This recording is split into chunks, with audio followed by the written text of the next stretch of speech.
Hello everyone, this is a review of the Star Wars Vintage Collection Streets of Mos Eisley playset. Here's just a quick look at everything built together. It is modular, so you can kind of switch the pieces around and make it custom, make it unique. This is just how I set it up right now. It's similar to what's on the box.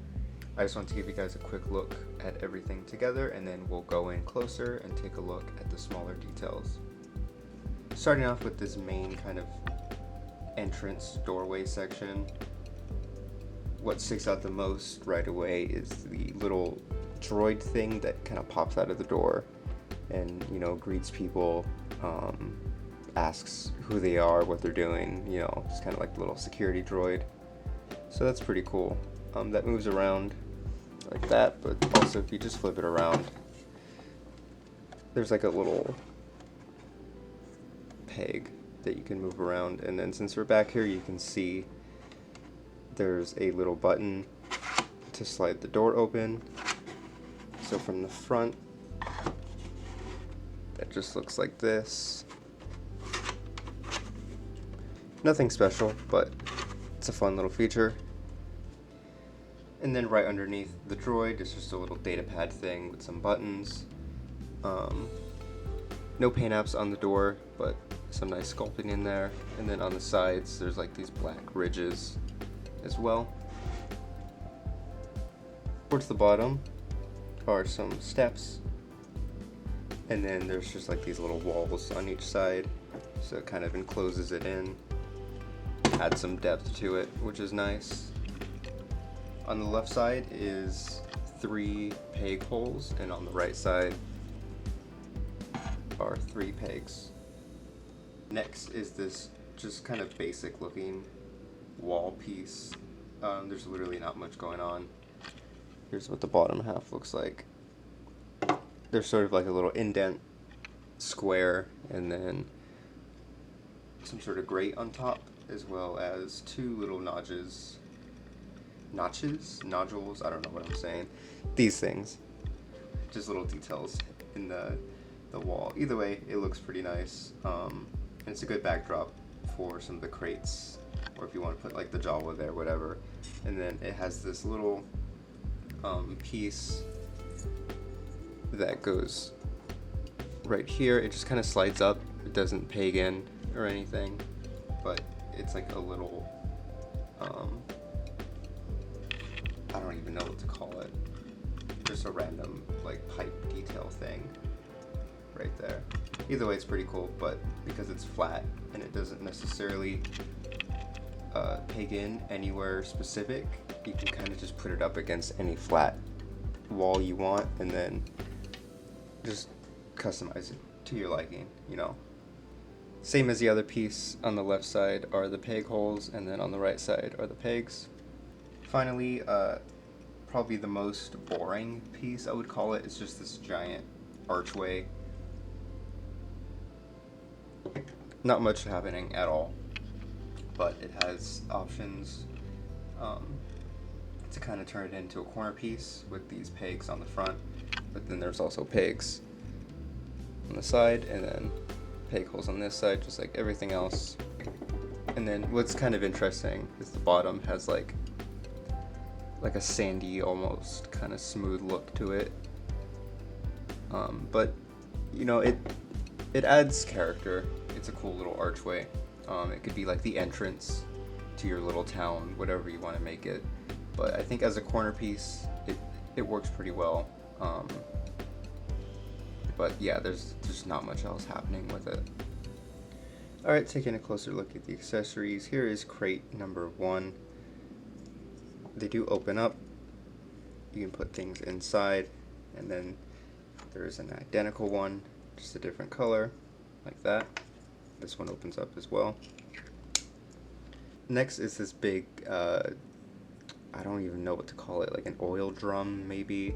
It's literally, it's up to your imagination. It's whatever you want it to be, unless someone knows what this specific thing is in the movie. I doubt it. But yeah, just like an oil drum or some kind of maybe gas container, who knows. Finally, in terms of props, we have this giant thing right here. I know there is a lore explanation for what this actually is. I don't remember it off the top of my head, but I'll put it on the screen right now if I do find that later on. But yeah, I know this is a real thing from the movies, a real prop, and it just has a lot of nice detail, just repeating patterns all over it. But there is actually a wash on this, as you can see, so it kind of looks a little grimy, a little dirty, which is nice. I think everything else could have used that wash, because everything just kind of looks a bit too clean, a bit too two-dimensional, too toyish, I think. Paint job could have been a lot better on this thing, the whole set in general. But this is like the only thing with a wash, but it looks good. It really shows what a wash can do. Finally, here's our little Jawa. I think this figure is just adorable. It's really cool to get a Jawa like this. For the most part, it is cloth goods, but obviously everything underneath and then the head is just a hard plastic, but getting the cloth goods for everything else is nice. Here's one of the guns that he comes with. I'll show you the other two in a second. But yeah, nice details for such a small figure. He has a bunch of pouches right here and then a gun holster right here. This is really flexible, soft plastic for the head. He can move around like that. There is one joint for the arms in there, so you can move those like that. Just one torso joint. I think that goes all the way around. Yeah, it does. And then the legs aren't super articulated. It's just kind of up and back like that. No knee joints, which we don't really need because their legs are so small. But the second gun is actually in the holster right here. It's just a tiny little pistol, but it's got a nice kind of metallic silver paint on there. And then finally is this gun, very similar to the other one. This first one kind of has like a wooden stock on it, and the other one is just kind of all metal.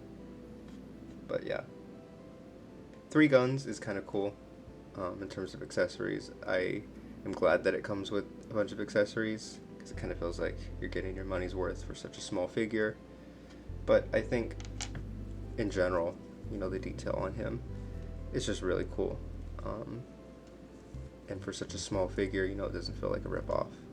It feels really well made. And I'm glad he comes with the set. Here's just a quick look at his packaging. He does come on card for collectors who do just keep them in the box. So that's a pretty cool option right there. And then just a little look at the back here. And here's just a quick size reference for a regular sized figure, so you can get an idea of the size of the whole set here. That is just the Attack of the Clones Obi-Wan right there.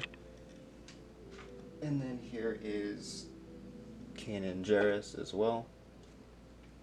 So that's what a regular sized figure looks like. And then finally, here's just a quick look at the packaging here. Big product shot on the front. Shows you the figure on the side right there. On the bottom here, shows you everything that's included. And then just a bunch of legal stuff. Here's one side of the packaging. And here's the other side of the packaging. And then the last thing you get is a little instruction booklet. It just shows you how to use the play features, how to put things together. Pretty simple stuff.